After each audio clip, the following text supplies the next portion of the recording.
Hello and welcome to this edition of the Halcyon podcast. My name is Lorne Risley and I'm going to be a host for this episode. Why am I on camera yet again on a podcast? Well, I feel like being on camera is one of the few ways that I can highlight my points these days without being interrupted every 5 seconds with someone calling me an agitator, professional or otherwise. Twitter debates and discussions, yay! I know how much people love hearing about these. Of course you don't, but still, I feel like I have to put this one on video because this isn't about one particular incident, this is about a summation of a number of incidents that I wanted to maybe educate the folks on, given that my tweets sometimes go by the wayside, my videos though are on my channel, and my channel's my little plaything so I can do whatever I like. So, let's talk about Twitter. You have 240 characters, 280 characters. You have infinite access to anyone on the planet, assuming they've not already blocked you or muted you. You have the ability to say pretty much and do pretty much whatever you want within the bounds of decency and taste. And you are able to exhibit your ideas in an unfettered way. It's very difficult for people to take your tweets out of context when it's written down. It's right there, you can always refer back to it. However, over the last couple of days, I tweeted someone prominent with respect to a fairly dicey topic that I saw a fundamental flaw in her argument. Now, the response to this was 100 plus likes, few retweets, and a fair few replies, all of which were initially negative. Now, the point of this podcast isn't that tweet. The point of the podcast was the responses, because broadly speaking they fall into one of three categories.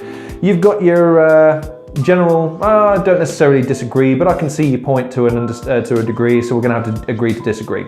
You've got the, well, I think you're wrong for this reason, blah blah blah. Well, again I can see, but I still disagree, and da-da-da, slightly more assertive. And then, oh you sexy little thing. You have what I colourfully refer to as the 3 rule breakers. What are the 3 rule breakers? Well, they're the kind of people that do 3 things when trying to address my arguments. You have, first of all, the personal insult, one of my favourites. So you're going back and forth, and at some point someone will levy some kind of accusation or taunt to you. It could be something as, you're stupid, or you're a fucking idiot, or anything to the effect of I've been called a misogynist, I've been called a bigot, I've been called stupid, unintelligent, a mumbling buffoon, and some broadly speaking to diminish or demean my supposed intelligence. Then you also get the walk-off tweet, again one of my favourites. What you effectively have is a situation where the person has exhausted all their logical opinions and counter-arguments and decided that in an attempt to save face, they're going to say something to the effect of, I'm leaving this conversation now since you can't obviously be open-minded enough to accept my arguments for what they are. Or something to the effect of, go in your corner now, little man, and think about what you said while the grown-ups sit over here continuing this discussion. And then finally, my favourite tactic is blocking me.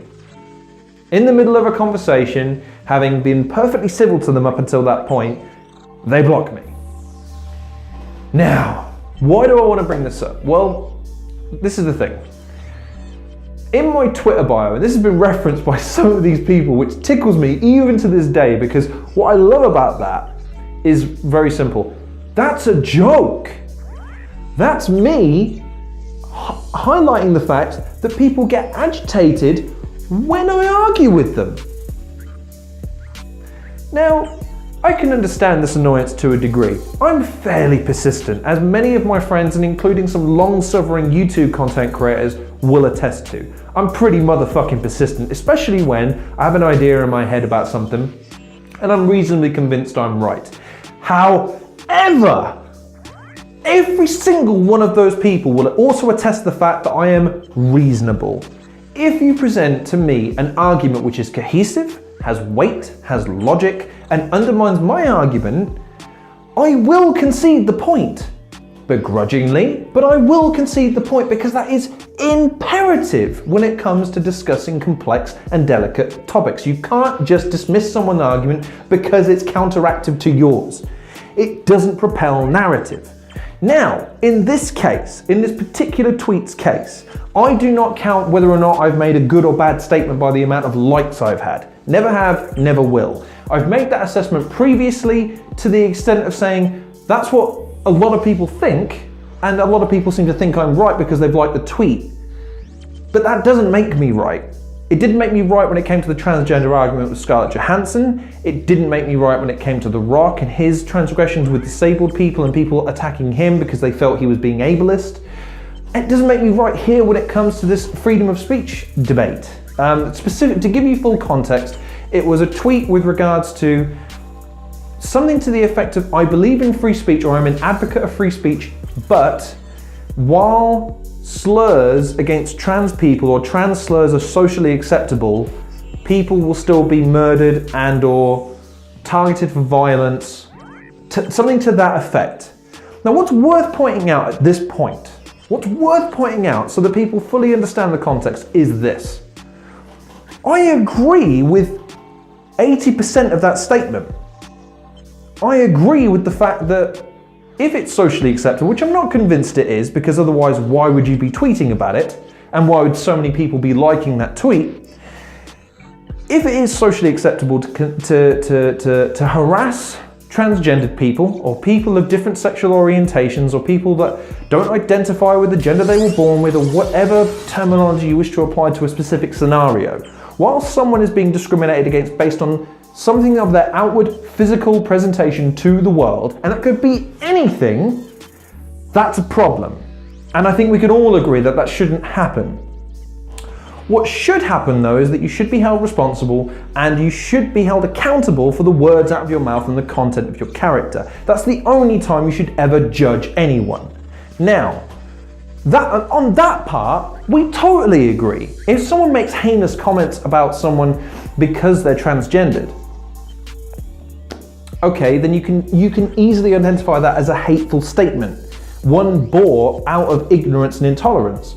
Now, you can either choose to support that statement if you share that view, but if asked to justify it, and this is my point, I'll come to this in a second, if asked to justify a perspective of hatred, bigotry, intolerance, racism, sexism, whatever, you will often fall back on a lack of logic, because it's almost impossible to justify said discrimination without saying, I just don't like them, I just don't understand, grrr. And you go, well, isn't life too short to waste on this kind of hatred for something that you don't understand? And I think most people are reasonable enough to understand that and to recognize that and to say, this person is only acting out of hatred. Usually because of something that they were slighted by someone of that orientation, of that background, of that religious identity, whatever the case may be. There's usually something that is the root of that hatred, and usually it's illogical, it's a fallacy. Now, what did I have a problem with about the tweet? Very, very simple. I'm an advocate of free speech, but. Now, the criticism I received on Twitter was simple. It was, she didn't say she would censor people. She did not say that she was against people expressing a different opinion. Fine. But if you're saying I can't interpret language based on a very pointed media, such as Twitter, where everything that you say, typically speaking, has some kind of point to it, as subjective as it might be, then I have to call bullshit on that. That statement was clear as day to me. That was a statement referencing the fact that speech that is classified as hate speech should be banned, that should not be covered under the Freedom of Speech First Amendment Act in America. Now, we don't have the equivalent in this country as far as I'm aware in the UK. We have freedom of speech, but it's as far as I'm aware, it's not referenced. It's not certainly not something we ever reference as far as documentation within the UK parliamentary system is concerned. We tend to just take it for granted, and we tend to have reasonable discussions, and discussions we have in this country don't tend to become quite as heated and divided as they do in the US. Nevertheless, the US Constitution, it's a tricky document. It's got a lot of problems with it. Second Amendment being one of them. However, the First Amendment makes no moral standing. It makes no argument about what can or cannot be said, because when you do that, you are doing two things. You are drawing a moral line, and you are allocating power to an individual to draw that line. And I have problems with both of those things, because number one, who do you allocate to do that? Who among us is just enough that we would all agree is just enough and wise enough to draw that line? And secondly, when you see how much the line moves in ever rapidly increasing times, why would you ever draw a line like that? Because what is considered hateful, disrespectful, and anti-freedom today is considered abhorrent tomorrow. It was things like freedom of speech and the battle against tyranny that abolished slavery, that got same-sex marriage. These are wonderful achievements, absolutely mind-blowing and magnificent achievements. And the more rights afforded to people, the better. The more rights, more, all the time. More freedom as much as possible. If you infringe on that freedom, or you cause others harm, that's where the law has to step in to protect people against acts of hatred, violence, bigotry, etc. But at the same time, any infringement on freedom of speech is dangerous.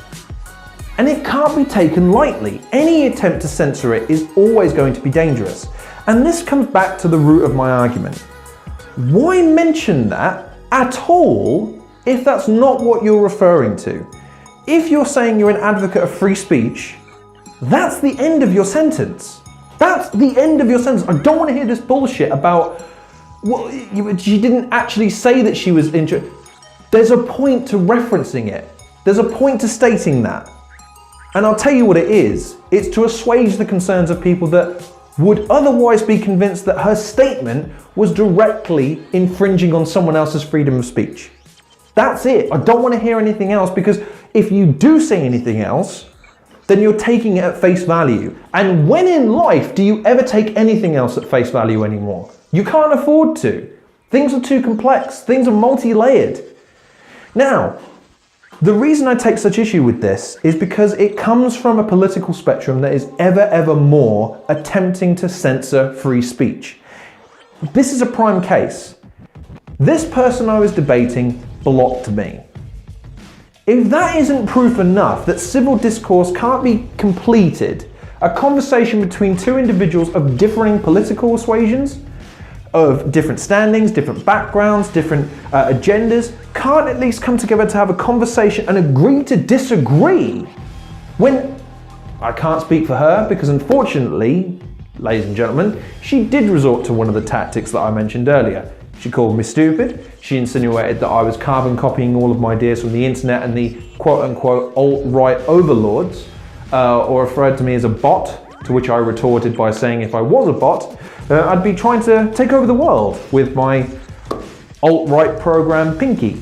As far as the response goes, I asked for clarification on why she felt the need to address me in the first place. The point she made in return, it's worth pointing out, seeing as the tweets are now gone, I'll have to dig them up if I ever want to get to them. The point she made, however, I concede to a certain degree. Maybe I am reading too much into the freedom of speech thing. But at the moment I've seen no evidence to the contrary, and it's my right to take the tweet and interpret it how I wish. It's part of my free speech! This is the thing. Subjectivity, nuance, these are things that matter in conversations and debates. This is what matters in conversations. You can't have these conversations without having some degree of nuance, some degree of shades of grey. Except when it comes to the application of free speech. It either is all okay or none of it is. That's the point.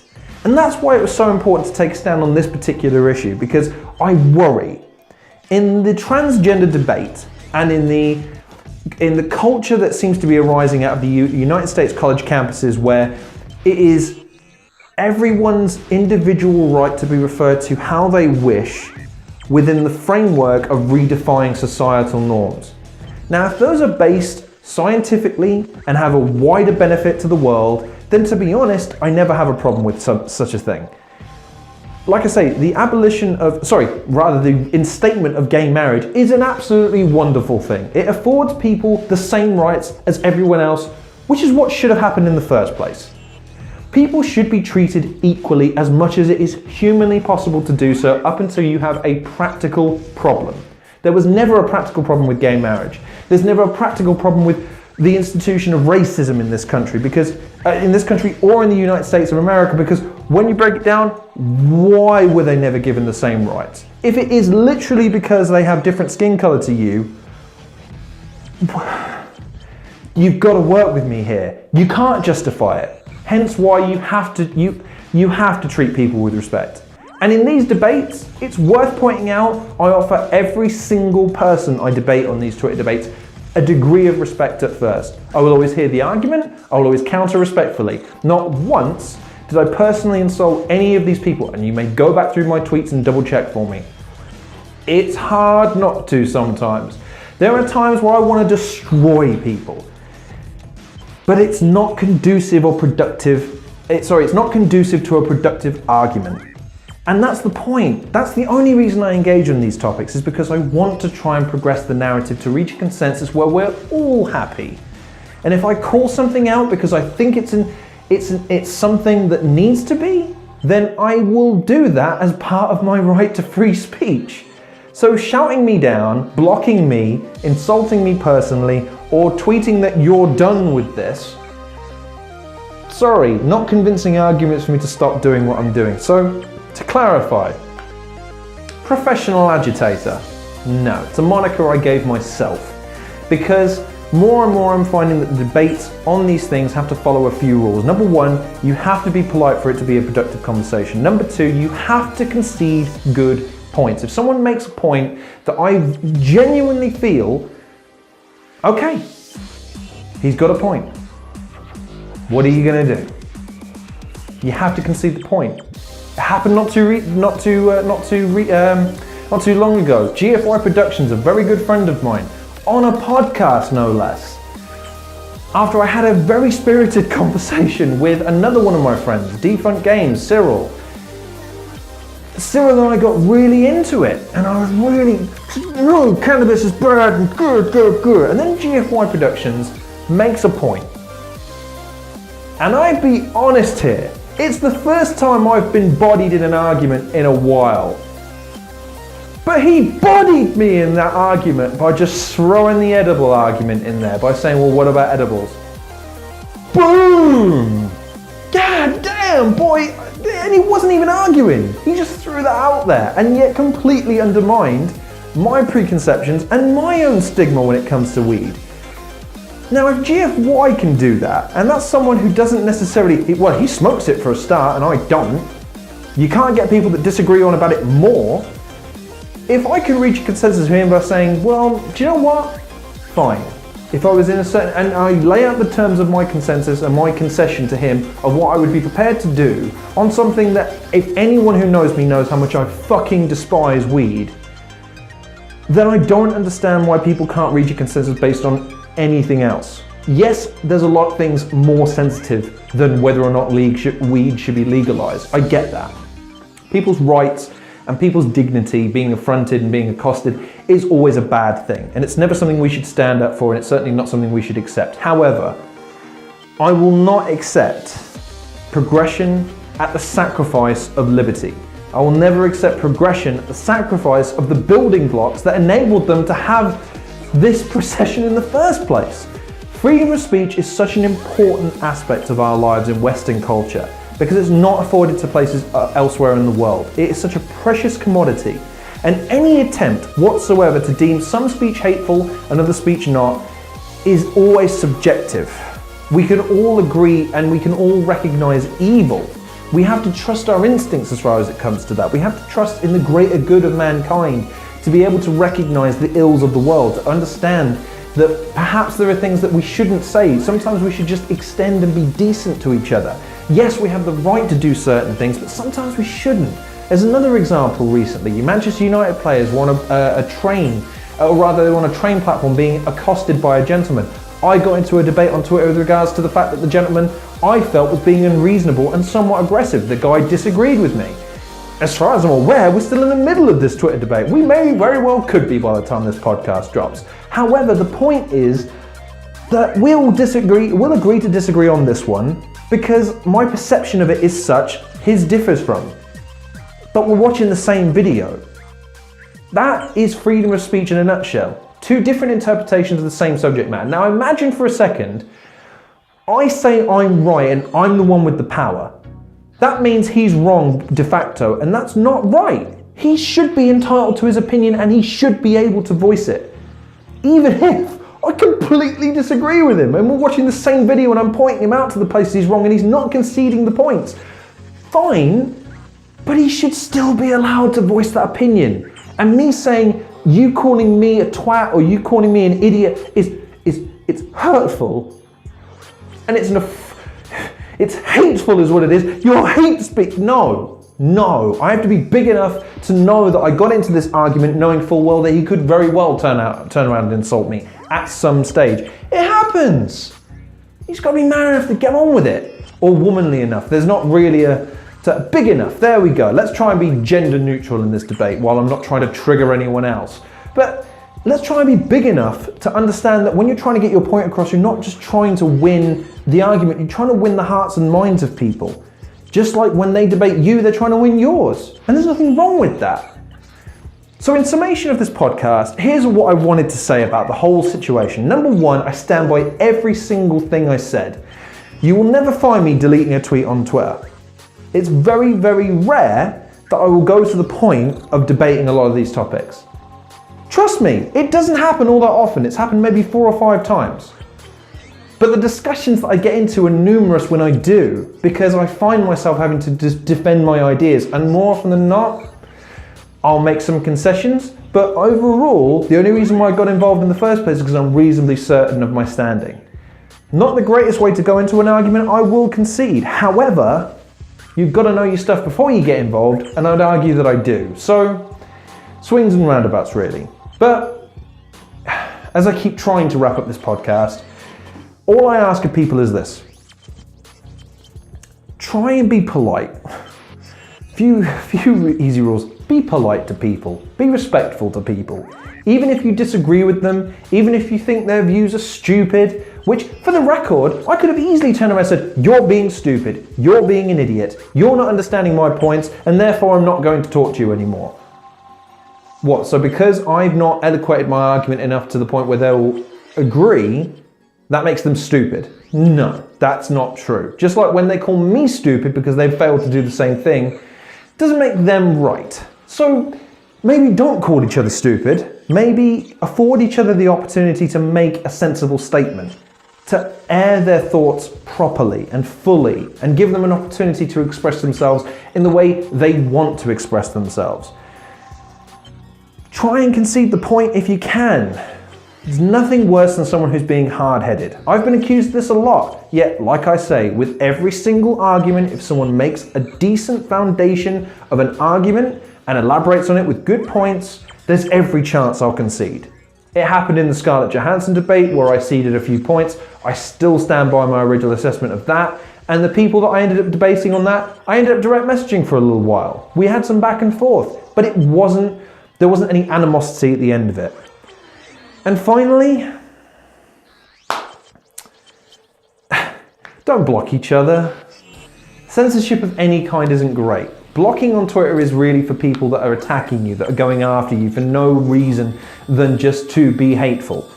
And while I'm not agreeing with the idea that free speech should be censored, I am agreeing with the fact that we should go after these people with our free speech, to highlight to them how wrong they are in their stances. People that are being hateful in tweets while I'm debating people, you'll often find a reply from me saying, hey, maybe don't do that.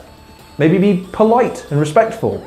And if they continue to be a rude motherfucker, then guess what? I don't engage with them because they've exhibited the fact that they're not willing to be reasonable. And that's fine. You don't have to engage with everybody, only that you have to try. That's the point. So, in a long roundabout way, in a long rambling way, thank you very much for watching this episode of the Halcyon podcast. I've been your host, Lon Risley. Please like, share, subscribe. Check out some of the other content creators in the description below. God bless them for the association that they share with this channel, because I can assume nothing but hatred comes their way. Follow me on Twitter, where all of this shit tends to go down, and feel free to debate me on anything you like, because chances are if you throw something out there, there's a 9 times out of 10 chance I will say, yeah, I agree. Anything else? It's happened before, it's more than likely going to happen again. Follow me on Twitter, and as always, take care of yourselves, and I'll see you guys in the next episode of the Halcyon podcast.